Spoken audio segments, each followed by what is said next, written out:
थोड़े से ब्रेक के बाद डायरेक्टर ने सबको समझाना शुरू किया कि पहले 3 दिन का एक प्री शूट सेशन होगा। शूटिंग पूरी होने के बाद फुटेज को एडिट किया जाएगा और पहले 3 पायलट एपिसोड रिलीज़ किए जाएंगे। ऑडियंस की प्रतिक्रिया के आधार पर आगे पूरी सीरीज़ पर काम किया जाएगा। दिन के समय रेगुलर शूटिंग होगी और रात में क्रू बाहर निकल जाएगा और ऑब्जर्वेशन कैमरा से शूटिंग जारी रखी जाएगी।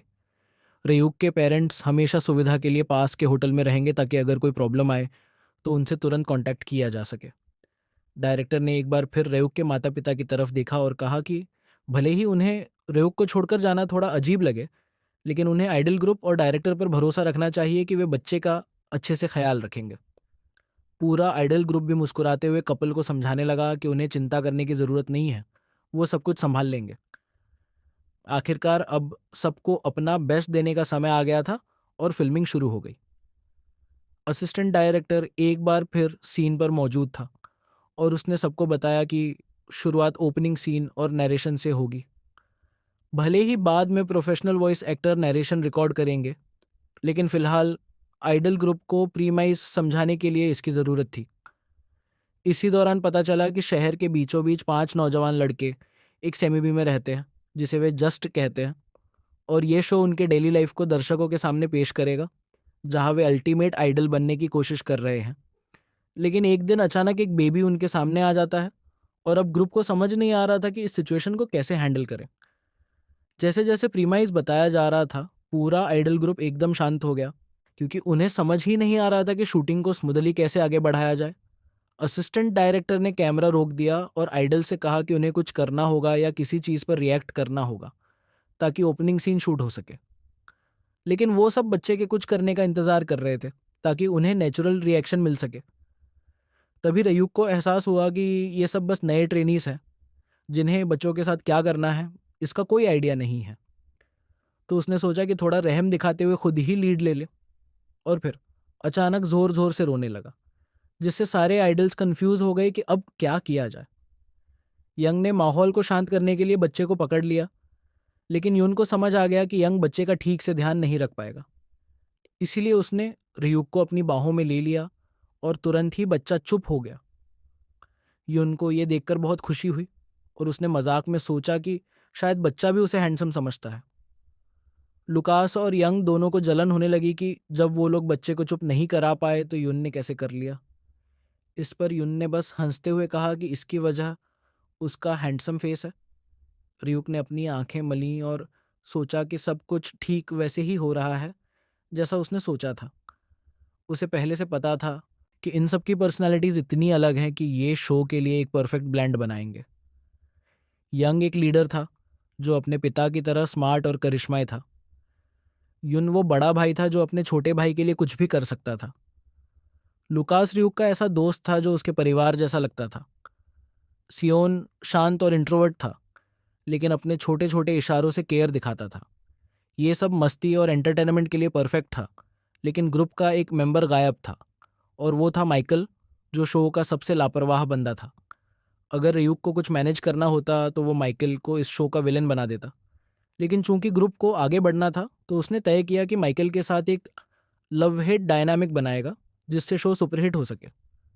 तभी युन को एहसास हुआ कि रयूक को डायपर चेंज करने की ज़रूरत है, लेकिन युन और लुकास दोनों को ही समझ नहीं आ रहा था कि इसे कैसे करें।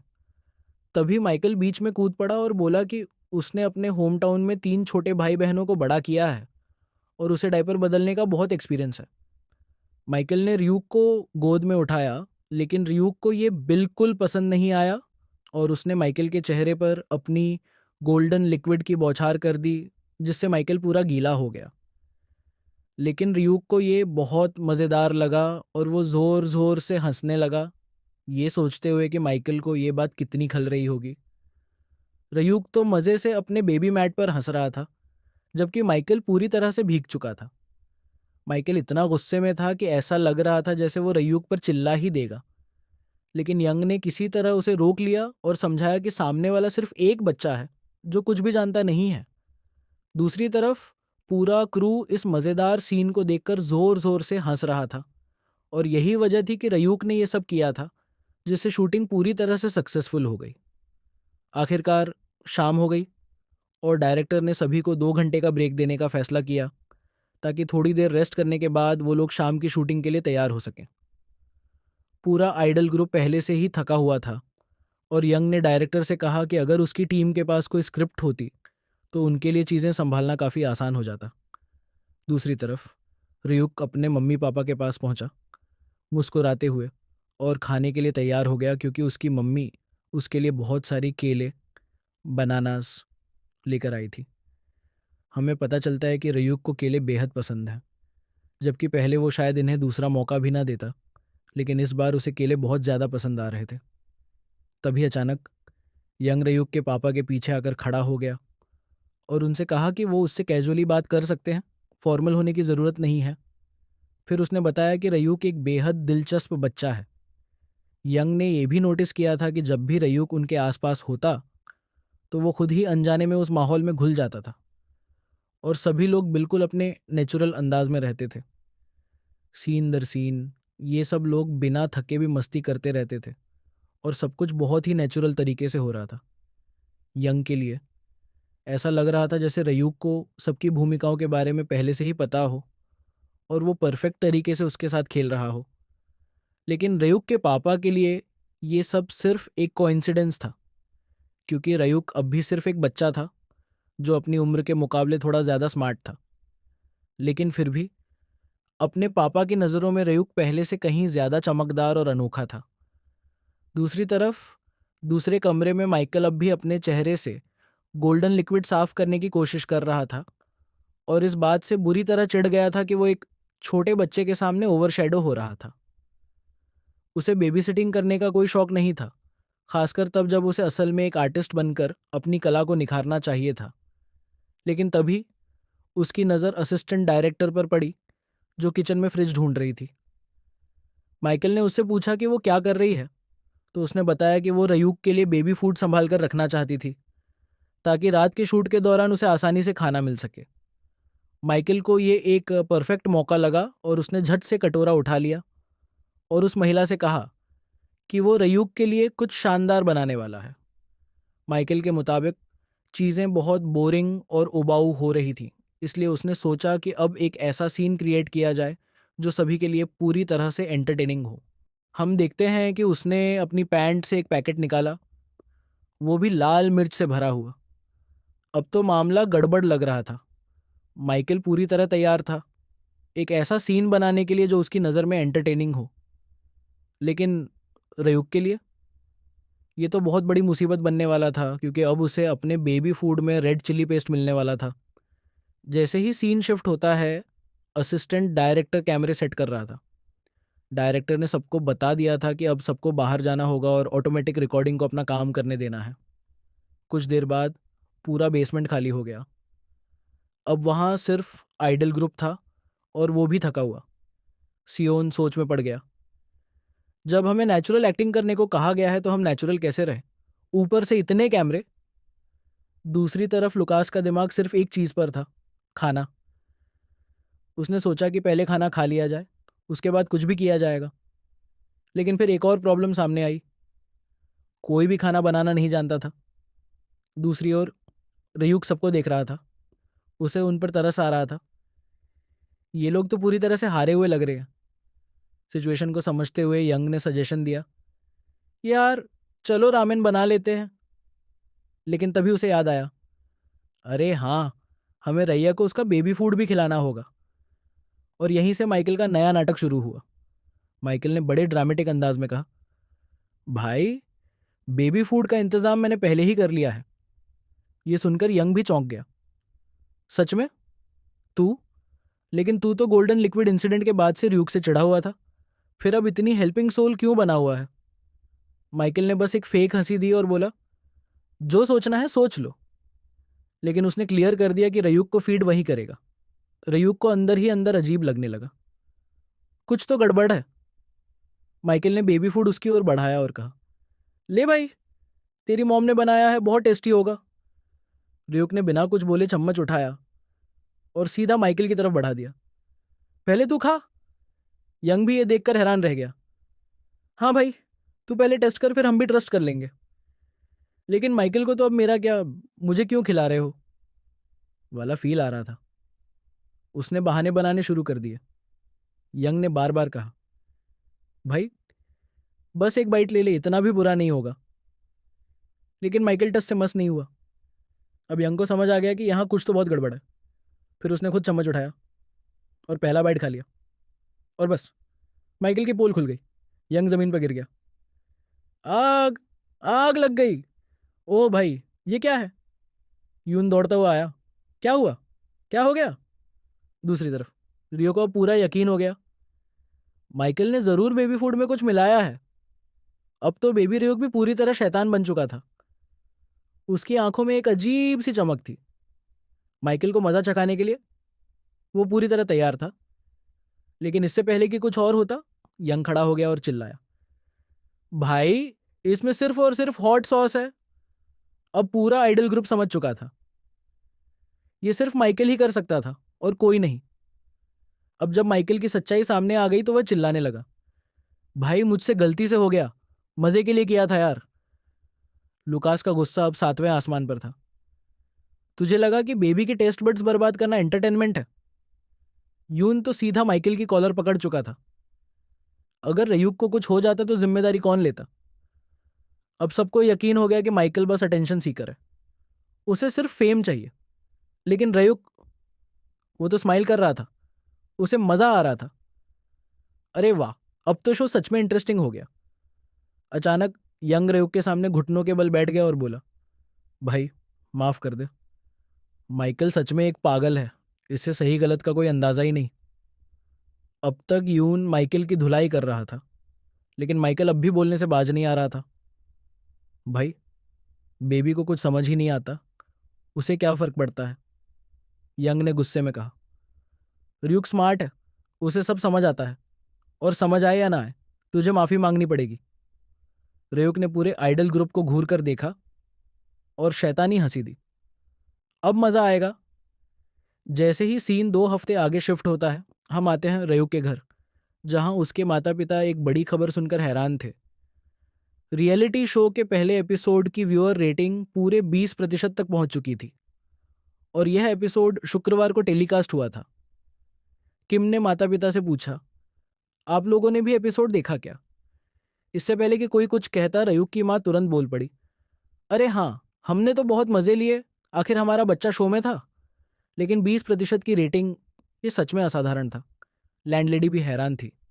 उसने कहा, भाई फ्लैगशिप एंटरटेनमेंट शो भी मुश्किल से 15% तक पहुंचते हैं।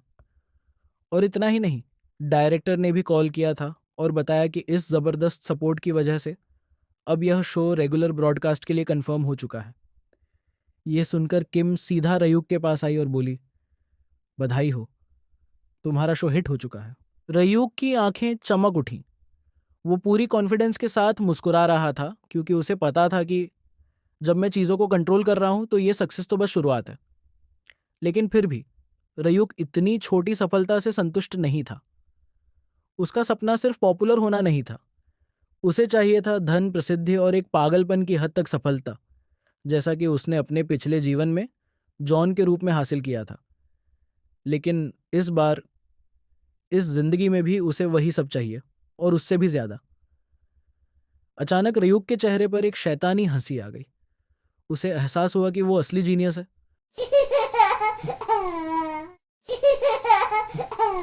किम उसे गौर से देख रही थी और सोच रही थी, ये बच्चा वाकई में बहुत ही अलग है। लेकिन तभी रयूक की मां ने एक शॉकिंग न्यूज़ दी। आज सिंगोंग एंटरटेनमेंट कंपनी से कोई हमारे घर आया था। उन्होंने हम सबको बधाई दी और फिर कहा कि कंपनी के सीईओ हमसे मिलना चाहते हैं। हमें कभी भी एजेंसी विजिट करने को कहा गया था। अब रयूक की मां असमंजस में थी कि आखिर यह लेना चाहिए या नहीं। किम को पहले से इस सिंगोन कंपनी के बारे में जानकारी थी। ये एंटरटेनमेंट इंडस्ट्री में काफ़ी पावरफुल थी, लेकिन इस कंपनी और उसके सीईओ के बारे में कई बुरे रूमर्स भी थे। कुछ लोग तो उसे शैडी लोगों से भी जोड़ते थे। किम सोच रही थी, हमें ये ऑफर एक्सप्लोर करना चाहिए या नहीं, क्योंकि सीईओ ने खुद इनवाइट किया था तो मना करना आसान नहीं था। आखिर में लैंडलेडी ने सजेशन दिया, चलो मिल लेते हैं, अगर सही नहीं लगा तो साफ साफ मना कर देंगे। रुक अब थोड़ा सोच में पड़ चुका था। मैंने पहले भी इस कंपनी का नाम सुना है, और जैसे ही उसने अपनी पिछली जिंदगी को याद किया, वो झट से अपने हाथ हिलाने लगा। नहीं नहीं, बिल्कुल नहीं। रियुक का चेहरा साफ साफ कह रहा था कि इस कंपनी और इसके सीईओ से दूर रहो। लेकिन अब बहुत देर हो चुकी थी। कुछ घंटों बाद वे कंपनी के मेन ऑफिस में बैठ चुके थे और अब उनके सामने सीईओ खुद मौजूद था। वो एक बुजुर्ग आदमी था जिसकी हर उंगली में महंगे महंगे रिंग्स पहने हुए थे। सीईओ ने मुस्कुराकर कहा, बैठिए बैठिए, अपने घर जैसा फील कीजिए। लेकिन किम पूरी तरह प्रोफेशनल बनी रही। उसने सीईओ को थैंक यू कहा, लेकिन ज़रूरत से ज़्यादा फ्रेंडली नहीं हुई। फिर बिना कोई घुमावदार बात किए, आप हमसे क्या डिस्कस करना चाहते हैं? सीधा सवाल पूछ लिया। वो आदमी सीधे मुद्दे पर आ गया और बोला कि उसके पास रयूक के लिए एक शानदार मौका है। लेकिन रयूक को पहले से ही गुस्सा आने लगा था। उसे बिना सुने ही एहसास हो गया था कि यह सही नहीं है। बूढ़ा आदमी अब उन औरतों से कहने लगा, हमारी कंपनी रयूक को एक्सक्लूसिव कॉन्ट्रैक्ट ऑफर कर रही है। हम पूरे एंटरटेनमेंट इंडस्ट्री की नंबर 1 एजेंसी है। लेकिन रयूक को इस कॉन्ट्रैक्ट से कोई सही वाइब नहीं आ रही थी। बूढ़ा आदमी अब भी अपनी कंपनी की तारीफें करता जा रहा था। हमारी एजेंसी में बड़े बड़े टैलेंट्स का कॉन्ट्रैक्ट है। हम रयूक के टैलेंट को भी बहुत वैल्यू देंगे। लेकिन जैसे ही किम ने कॉन्ट्रैक्ट को ध्यान से पढ़ना शुरू किया, वो हैरान रह गई। 30 से 70 का प्रॉफिट स्प्लिट, मतलब 70% कंपनी ले जाएगी और सिर्फ 30% रयूक को मिलेगा। रयूक को समझ आ गया कि यह तो सरासर बेवकूफ़ बनाने वाली डील है। लैंडलेडी ने भी देख लिया था। ये कोई डील नहीं, बल्कि एक स्लेव कॉन्ट्रैक्ट है। इस बूढ़े आदमी का हमेशा यही तरीका था। नई टैलेंट्स को बहला फुसलाकर ऐसे ही ठगता था। और इस बार भी वो वही कर रहा था। पर वो तो हंस रहा था। उसका असिस्टेंट भी साथ में हंसने लगा। उन्हें लगा कि ये सुनकर सब चुप हो गए हैं, क्योंकि मौका बहुत बड़ा है। पर र्यूक जानता था कि यह सिर्फ एक धोखा है। उसे अपनी पिछली जिंदगी की याद आई। सिंगोन कंपनी का जे के इलेक्ट्रॉनिक्स से गहरा कनेक्शन था, और खासकर जे के पिता से। जे के पिता के हर एड कॉन्ट्रैक्ट को सिंगोन कंपनी फंड करती थी और बदले में कंपनी को जबरदस्त पैसा मिलता था। साथ ही उनके एजेंसी के स्टार्स को जबरदस्ती जे की कंपनी के इवेंट्स में भेजा जाता था। लेकिन कुछ समय बाद सिंगोन खुद जेल चला गया। क्यों? अपने ही आर्टिस्ट्स को ब्लैकमेल और हैरेस करने की वजह से। लेकिन ये सब तो भविष्य में होना था। फिलहाल वो बूढ़ा आदमी पूरे कॉन्फिडेंस के साथ कह रहा था, मैं 10 साल से एंटरटेनमेंट इंडस्ट्री में हूँ। रयूक जैसा टैलेंटेड चाइल्ड एक्टर मैंने पहले कभी नहीं देखा। पर रयूक समझ गया था कि ये सब बस दिखावा है। पर बूढ़ा आदमी अब भी बोलता जा रहा था, अगर तुम रयूक को हमारी कंपनी में सौंप दो तो मैं उसे एक महान एक्टर बना दूंगा। लेकिन सच्चाई ये थी कि उसे चाइल्ड एक्टर से कोई मतलब नहीं था। बूढ़ा आदमी बस उन्हें 10 साल के कॉन्ट्रैक्ट में फंसाकर उनका पूरा पैसा हड़पना चाहता था और फिर उन्हें छोड़ देता जब वो बड़े हो जाते। रयूक समझ चुका था कि ये सब एक चाल है। मुझे मेरे करियर के पीक पर बांध देना चाहता है और मेरा पूरा पैसा चूस लेना चाहता है। फिर जब मैं काम का नहीं रहूंगा तो मुझे बाहर फेंक देगा। लेकिन मेरे पास तो कोई पावर नहीं है, कोई सपोर्ट नहीं है, इसलिए मैं उसके लिए एक आसान टारगेट हूं। लेकिन तभी किम ने झट से कॉन्ट्रैक्ट बंद किया और सीईओ के सामने सीधे मना कर दिया। रयूक के लिए यह देखना बहुत संतोषजनक था, पर सीईओ अभी भी कंफ्यूज था कि उसे मना क्यों किया गया। किम ने बिना झिझक कहा, ये 30 से 70 स्प्लिट तो सरासर बेवकूफ़ी है। रयूक की वैल्यू हर दिन बढ़ रही है और तुम इसे 10 साल तक अंडरपे करना चाहते हो। अब बूढ़े आदमी की माथे पर शिकन आ गई। ये औरत इतनी कॉन्फिडेंट क्यों है? बच्चों का मार्केट तो बड़ा भी नहीं होता। ये तो बस कुछ दिनों के लिए पॉपुलर हुए हैं। लेकिन रयूक को अब गुस्सा आ रहा था। बूढ़ा आदमी इतना बेशर्म था कि उसने सीधा कह दिया, जैसे जैसे तुम बड़े होंगे तुम्हारी वैल्यू गिर जाएगी, तुम्हारा चेहरा बदल जाएगा। रयूक की माँ को यह सुनकर आग लग गई। एक छोटे बच्चे के सामने ऐसी बातें मत करो। वो सीईओ पर चिल्ला पड़ी।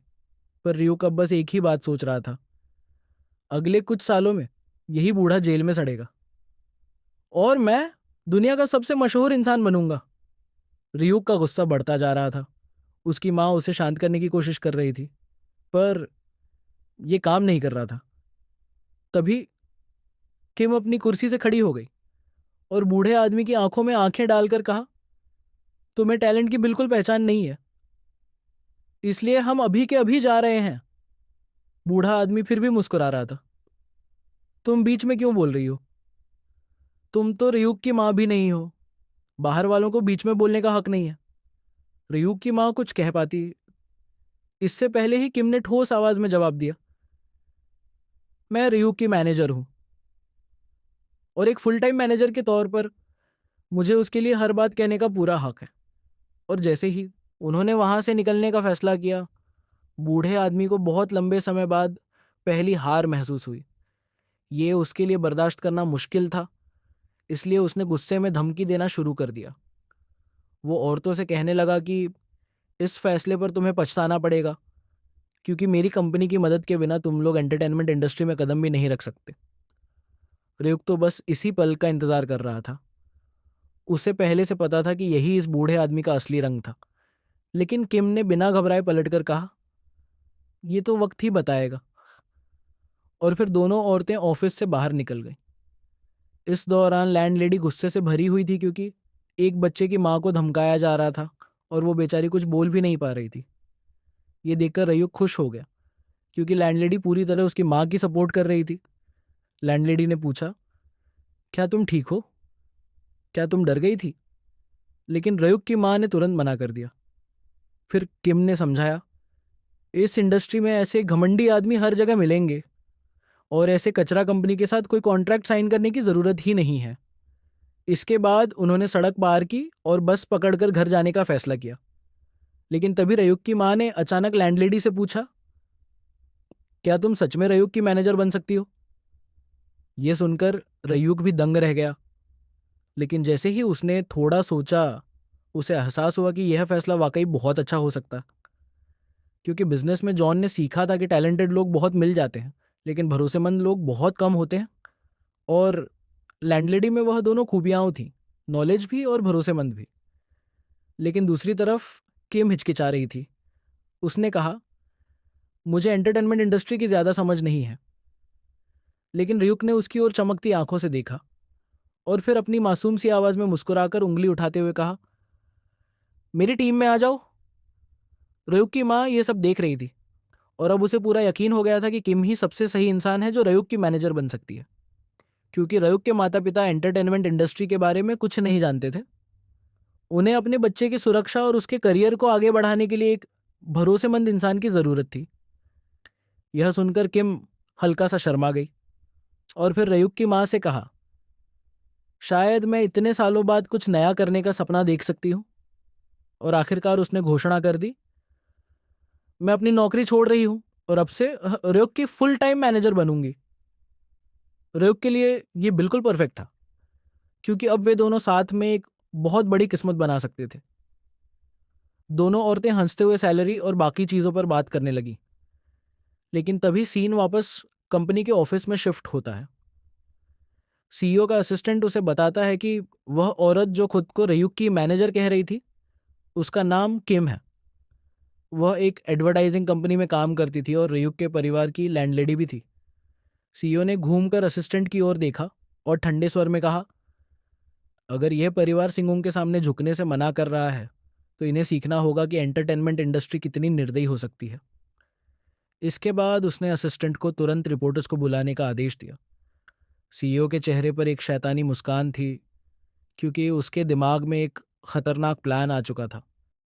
सीन शिफ्ट होती है वापस बेसमेंट में, जहां आइडल ग्रुप रह रहा था। यंग ने माइकल से पूछा कि वो क्या कर रहा है।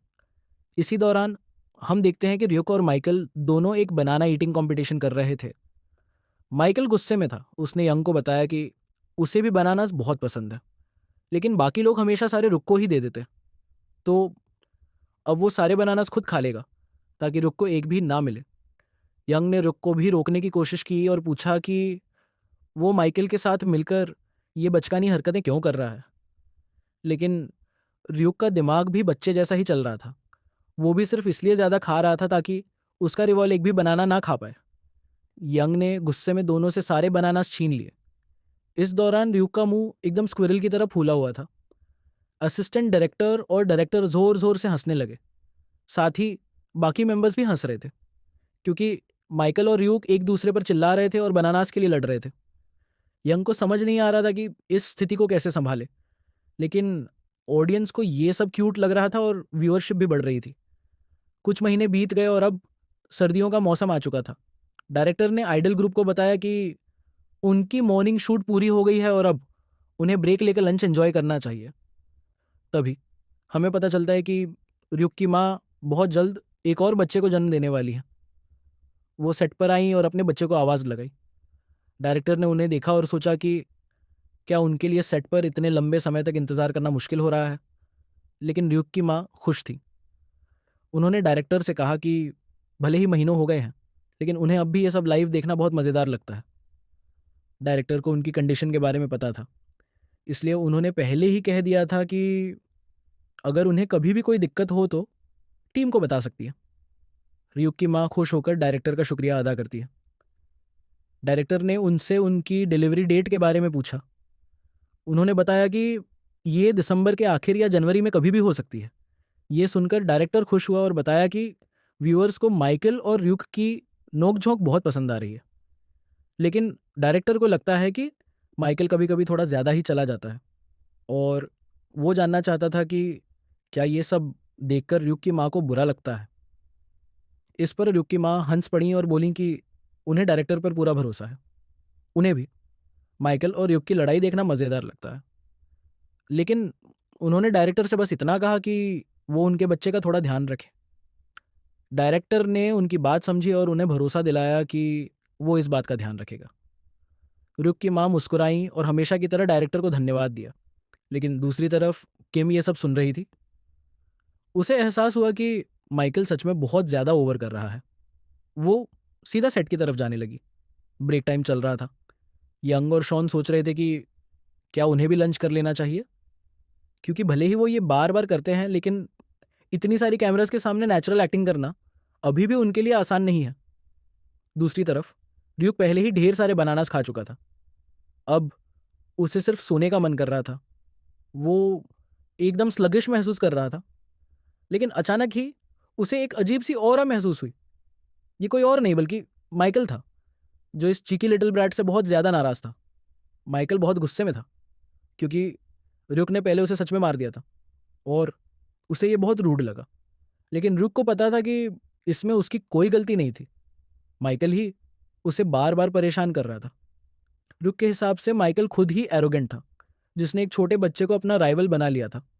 लेकिन क्योंकि र्यूक उसे झेल रहा था, ऑडियंस को ये सिर्फ नॉर्मल बकझक लग रही थी, जबकि असल में माइकल की नेचर काफ़ी ख़राब थी। इसी बीच बहुत सारे आर्टिकल्स आने लगे कि आइडल ग्रुप का सबसे छोटा मेंबर अपने नए आने वाले भाई बहन से जेलस है।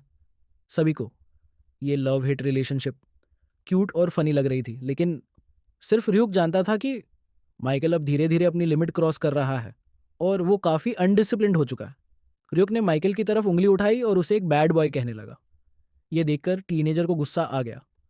उसने र्यूक के गाल पकड़कर खींचे, इतना ज़्यादा कि र्यूक रोने ही वाला था। बेबी सच में बहुत हर्ट हुआ। उसे लगा कि क्या माइकल सच में कोई इंसेन डेविल है।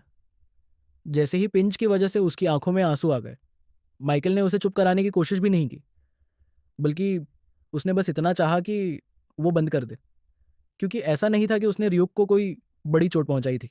लेकिन तभी हम देखते हैं कि किम ने ये सब होते हुए देख लिया था।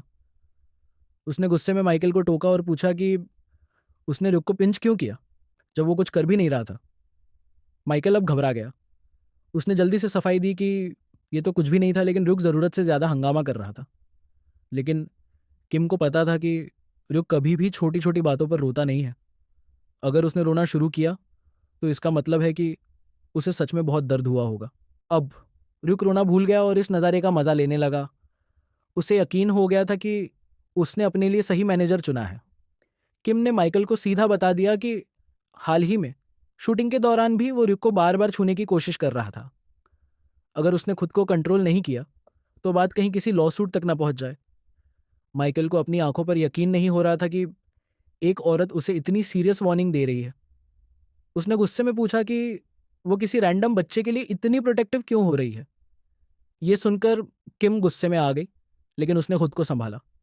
उसने माइकल को काल्म रहते हुए बताया कि वही रैंडम रैट है जिसकी वजह से माइकल को कुछ कमर्शियल्स मिले हैं और वो शो के अलावा भी अच्छी खासी इनकम कर रहा है। तो अगर उसे प्रोफेशनलिज्म की समझ नहीं है तो कम से कम एथिकली बिहेव करे और उस बच्चे से दूर रहे जिसकी वजह से उसे फ्री में पैसा मिल रहा है। किम ने तुरंत र्यूक को अपनी गोद में उठा लिया और माइकल को सीधा चेता दिया कि वो हमेशा उसे देख रही है। अगर उसने फिर कोई गलती की तो इसका अंजाम अच्छा नहीं होगा। लेकिन माइकल के लिए ये सब मानना मुश्किल था। उसे लगता था कि वो सबसे ऊपर है। उसने लगभग किम को कोस दिया और सोचा कि वो इस देश में एक ट्रू आर्टिस्ट बनने आया था ना कि किसी बच्चे की देखभाल करने। लेकिन फिर भी पिछले हॉट सॉस इंसिडेंट के बाद से बाकी मेंबर्स भी उसे घूरने लगे थे। माइकल अभी भी अपनी गलती मानने के लिए तैयार नहीं था, भले ही उसने जानबूझकर कुछ ऐसा किया था जो बच्चे के लिए डेंजरस हो सकता था। लेकिन अब वो इस पूरे शो को बर्बाद करने की सोच रहा था, बिना ये समझे कि अगर शो खत्म हो गया तो उसे भी पैसे नहीं मिलेंगे। लेकिन उसे इन सब बातों से कोई फर्क नहीं पड़ रहा था। उसे लग रहा था कि उसे इस क्रैपी शो की कोई ज़रूरत नहीं है, वो वैसे भी सक्सेस हासिल कर सकता है। लेकिन अचानक उसकी सोच का सिलसिला टूट गया क्योंकि उसका फ़ोन बज उठा। जैसे ही उसने कॉल उठाया, वो बहुत गुस्से में था, लेकिन दूसरी तरफ की आवाज़ सुनते ही वो शॉक में आ गया। कॉल सिंह एंटरटेनमेंट से आया था। सीन शिफ्ट होती है कुछ दिनों बाद। अब हम फिर से स्टूडियो में आ चुके थे जहाँ डायरेक्टर अपने रूम में र्यूक की माँ, मैनेजर और यंग के साथ एक स्पेशल प्रोडक्शन मीटिंग के लिए मौजूद था। डायरेक्टर ने सभी को इतनी जल्दी बुलाने के लिए धन्यवाद दिया और भले ही यंग का स्केड्यूल बहुत बिजी था, फिर भी वो यहाँ आया जो कि बहुत प्रोफेशनल था। र्यूक की फैमिली भी अब डायरेक्टर के लिए फैमिली जैसी बन गई थी क्योंकि उन्होंने कभी भी किसी बात के लिए मना नहीं किया। मीटिंग शुरू होने से पहले डायरेक्टर ने एक एनवलप सभी को दिया और बताया कि ये उनका परफॉर्मेंस बोनस है। र्यूक ये सुनकर बहुत खुश हो गया, लेकिन उसकी माँ हैरान थी कि इतनी जल्दी उन्हें एक और बोनस क्यों मिल रहा था। डायरेक्टर ने समझाया कि पिछले हफ्ते उनकी व्यूअरशिप रेटिंग 30% से ऊपर चली गई थी और हायर अप्स अब र्यूक को बहुत पसंद कर रहे थे क्योंकि अब शो के फाइनल शूट में ज़्यादा एपिसोड्स नहीं बचे थे। हायर अप्स ने सोचा कि सभी को मोटिवेशन के तौर पर बोनस देना चाहिए ताकि सभी अच्छे से काम करें। र्यूक को अभी पैसे की समझ नहीं थी, लेकिन वो पेजेस काउंट कर रहा था और उसे बस इतना पता था कि ये बहुत ज़्यादा है। अब डायरेक्टर अपने मेन टॉपिक पर आने वाला था, क्रिसमस स्पेशल एपिसोड की प्रोडक्शन। क्योंकि अब क्रिसमस बहुत करीब था, हायर अप्स ने 1 घंटे पौने आधे घंटे का स्पेशल की रिक्वेस्ट की थी जिसमें एक फैमिली फ्रेंडली एटमॉस्फेयर होगा। अब क्योंकि र्यूक इन दिनों चलने और दौड़ने में और भी अच्छा हो गया था तो क्रिसमस स्पेशल में उसका परफॉर्मेंस पॉसिबल था। ये सुनकर र्यूक खड़ा हो गया। उसने सोचा कि वो रोज़ाना मेहनत कर रहा है, बिना रुके वॉक और रन प्रैक्टिस कर रहा है ताकि वो और भी बेहतर बन सके। डायरेक्टर को लगा कि आइडल ग्रुप मेंबर्स और र्यूक को क्रिसमस थीम के आउटफिट्स में ड्रेसअप कर एक क्रिसमस पार्टी और डांस करवाना एक अच्छा आइडिया रहेगा। र्यूक की माँ अपने बेटे को फेमस आइडल्स के साथ इमेजिन करने लगी। उन्हें अब इस एपिसोड के आने का इंतज़ार नहीं हो रहा था। र्यूक को भी ये आइडिया बहुत पसंद आया।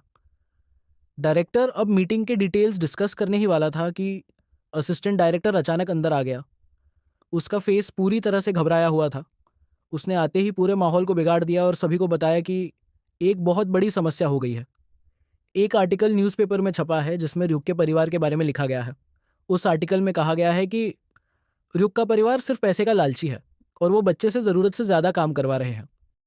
डायरेक्टर अब मीटिंग के डिटेल्स डिस्कस करने ही वाला था कि असिस्टेंट डायरेक्टर अचानक अंदर आ गया। उसका फेस पूरी तरह से घबराया हुआ था। उसने आते ही पूरे माहौल को बिगाड़ दिया और सभी को बताया कि एक बहुत बड़ी समस्या हो गई है। एक आर्टिकल न्यूज़पेपर में छपा है जिसमें र्यूक के परिवार के बारे में लिखा गया है। उस आर्टिकल में कहा गया है कि र्यूक का परिवार सिर्फ पैसे का लालची है और वो बच्चे से ज़रूरत से ज़्यादा काम करवा रहे हैं। जैसे ही सीन बदलता है, हमें 2 न्यूज़ रिपोर्टर्स दिखते हैं जो अनाउंस कर रहे होते हैं कि उन्होंने इस हफ्ते की सबसे हॉट न्यूज़ फिर से कवर कर ली है। और पहली न्यूज़ एक बड़ा टॉपिक था क्योंकि ये जस्ट बेबी शो के बारे में थी जिसमें र्यूक एक चाइल्ड एक्टर था। लेकिन अब उसकी फैमिली एक बड़े कंट्रोवर्सी में फंस चुकी थी क्योंकि एक सीरियस आर्टिकल सामने आया था जिसमें लिखा था कि र्यूक के पेरेंट्स ने उसके साथ बहुत बुरा व्यवहार किया है। ये रिपोर्ट बिना किसी सबूत के और काफ़ी गैर जिम्मेदाराना थी। लेकिन फिर भी पब्लिक रियूक और उसकी हेल्थ को लेकर काफ़ी टेंशन में थी। डायरेक्टर ने तुरंत टीवी ऑफ कर दिया। उसे समझ आ गया कि कुछ तो बहुत गड़बड़ है, क्योंकि रियूक की माँ लगभग रोने ही वाली थी। सोच रही थी कि उन्होंने ऐसा क्या गलत कर दिया। डायरेक्टर ने उसे समझाया कि परेशान होने की ज़रूरत नहीं है, क्योंकि ये सिर्फ कुछ जलने वाले लोग हैं जो इस सक्सेसफुल शो को नुकसान पहुंचाना चाहते हैं। ऐसा ब्रॉडकास्टिंग इंडस्ट्री में काफ़ी कॉमन है। किम ने अपनी बहन को भरोसा दिलाया कि वो इस आर्टिकल की पूरी सच्चाई पता लगाएगी और सोर्सेज ढूंढेगी। लेकिन तभी र्यूक ने अपनी टूटी फूटी आवाज़ में माँ को कहा कि टेंशन मत लो, और वो सुनने में बहुत क्यूट लग रहा था। जैसे ही वो छोटा सा लड़का खड़ा हुआ, दोनों किम और उसकी माँ को थोड़ी राहत महसूस हुई। र्यूक ने डायरेक्टर की तरफ देखते हुए कहा कि ये मामला फिक्स करना ही होगा, चाहे कुछ भी हो जाए। डायरेक्टर को अचानक कुछ एहसास हुआ, लेकिन उसके पिता को लगा कि उसका बेटा डायरेक्टर से बहुत रूड बिहेव कर रहा है, जबकि वो खुद अपने हाथों में उस छोटे से बच्चे को पकड़े हुए था।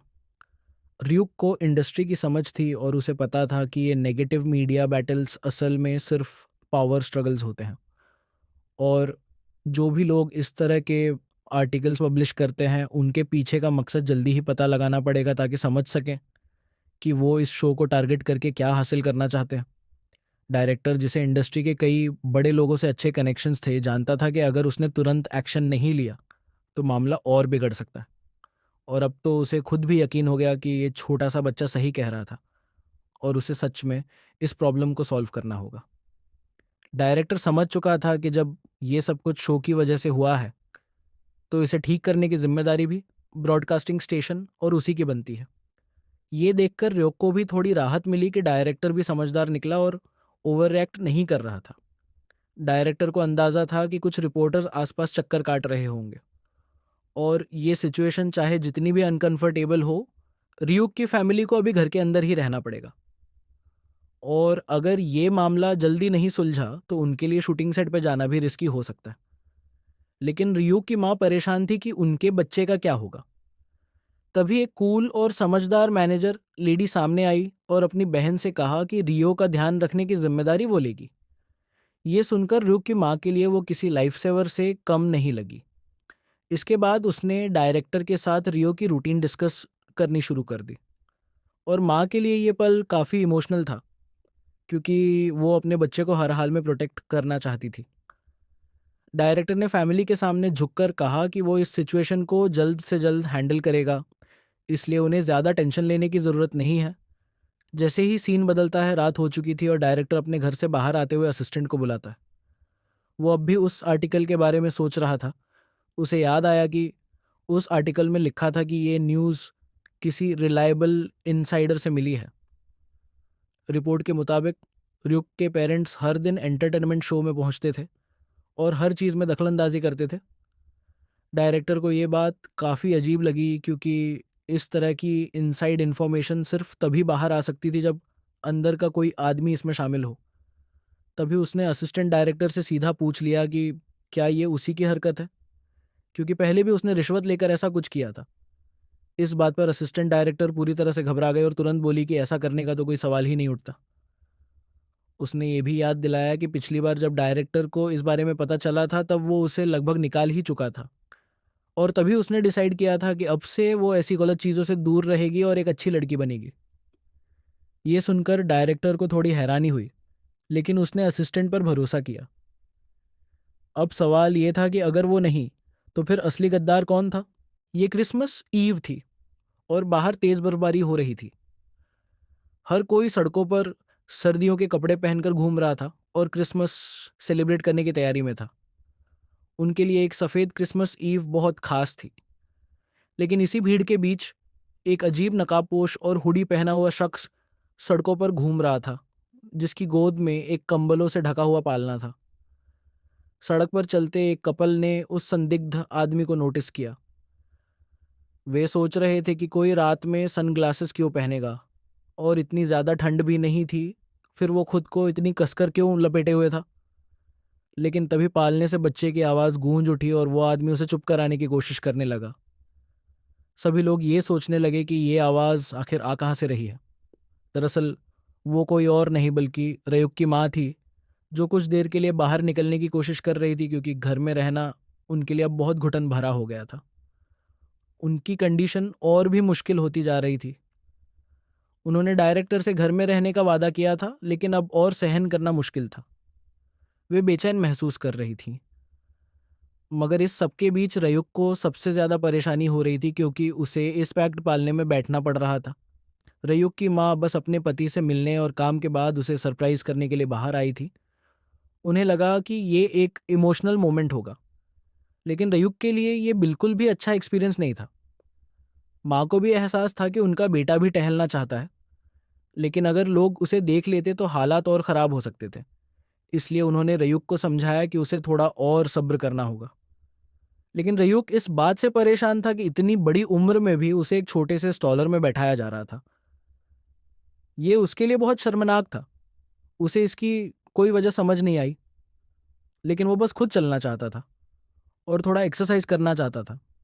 फिर भी उसने कुछ नहीं कहा। तभी अचानक रयुक की माँ ने सुना कि वही कपल जस्ट बेबी शो के बारे में बात कर रहा था, जिसका क्रिसमस स्पेशल एपिसोड अभी अभी टेलीकास्ट हुआ था। उस एपिसोड में यंग एक सांता के कॉस्ट्यूम में था, जिसमें वो कूल एंड क्यूट दोनों लग रहा था। वहीं रयुक को रेंडियर की ड्रेस पहनाई गई थी, जिसमें वो हमेशा की तरह बहुत प्यारा लग रहा था। रयुक की तारीफ सुनकर वो अंदर ही अंदर ब्लश कर रहा था, क्योंकि उस लेडी ने उसे बहुत क्यूट कह दिया था। वो कपल हर हफ्ते ये शो देखने के लिए एक्साइटेड रहता था, लेकिन अब उन्हें इस बात का अफसोस था कि ये शो जल्द ही खत्म होने वाला था। लेकिन तभी माहौल बदल गया। उन्होंने उस आर्टिकल के बारे में बात करनी शुरू कर दी, जिसमें इस बार और भी डिटेल्स शामिल थीं। रिपोर्ट में लिखा था कि रयुक के पेरेंट्स लालची हैं और रयुक खुद भी पैसों के लिए चालाकी से एक्टिंग कर रहा है। हालांकि सबको पता था कि इतना छोटा बच्चा इतनी प्लानिंग से नहीं सोच सकता, लेकिन फिर भी यह आर्टिकल पूरे इंटरनेट पर फैल चुका था और लोगों के मन में शंका पैदा कर रहा था। रयुक को गुस्सा आ गया। उसे लगा कि ये लोग उसकी बेहतरीन डायरेक्शन और एक्टिंग स्किल्स को कम आंक रहे हैं। लेकिन तभी ट्रैफिक लाइट ग्रीन हो गई और उसने देखा कि उसकी माँ अब भी सड़क पार नहीं कर रही थी। इससे पहले कि वह अपने पति तक पहुंचती, रयुक के पिता दौड़ते हुए आए और पूछा कि क्या वो सच में उनसे मिलने के लिए इतनी दूर आई है। उन्होंने पहले ही पत्नी से कहा था कि इतनी ठंड में बाहर मत निकलो, लेकिन फिर भी वे उनके इस प्यार भरे जेस्चर से खुश थे। लेकिन अचानक सब कुछ बदल गया जब उन्होंने देखा कि उनकी पत्नी सनग्लासेस के पीछे छुपकर चुपचाप रो रही थी। वो तुरंत समझ गए कि जैसे जैसे पब्लिक इन झूठे आर्टिकल्स पर यकीन करने लगी है, इसका असर उनकी पत्नी पर पड़ रहा है। वह अब और झेल नहीं पा रही थी। रयुक को भी लगा कि अब कुछ ठोस कदम उठाने की जरूरत है। अगले दिन हम स्टूडियो के अंदर देखते हैं, जहां रयुक के पिता गुस्से में डायरेक्टर को सब कुछ बता रहे थे। उन्होंने साफ साफ कह दिया कि अब वो और बर्दाश्त नहीं कर सकते। एक पति और पिता के तौर पर उनका फर्ज है कि वे अपनी पत्नी और बेटे को प्रोटेक्ट करें। डायरेक्टर ने तुरंत माफ़ी मांगी और उन्हें समझाने लगा कि ब्रॉडकास्टिंग स्टेशन ने पहले ही रिपोर्टर्स को कंट्रोल करने की कोशिश की थी, लेकिन रयुक की पॉपुलैरिटी इतनी ज़्यादा है कि लोग उसके बारे में बातें करना बंद नहीं कर सकते। लेकिन पिता को यह समझ में आ गया कि अब चुप बैठने से कुछ नहीं होगा। डायरेक्टर ने एक सॉल्यूशन सुझाया। अगर कपल तैयार हो तो उन्हें एक लाइव इंटरव्यू देना चाहिए। ऑडियंस के सामने खुद अपनी सच्चाई रखनी होगी, ताकि सभी अफवाहें खत्म हो जाएं। ये सुनकर रयुक के माता पिता दोनों हैरान रह गए। उन्होंने कभी कैमरे का सामना नहीं किया था। वे मीडिया के सामने आने से हिचकिचा रहे थे, लेकिन क्या उनके पास कोई और चॉइस थी? हेलो दोस्तों, माफ़ कीजिएगा मैं फिर से आपका टाइम ले रहा हूँ, लेकिन अगर आपको ये स्टोरी एक्सप्लेनेशन अच्छी लग रही हो तो प्लीज़ चैनल को सब्सक्राइब और वीडियो को लाइक और कमेंट और शेयर करना ना भूलें। धन्यवाद।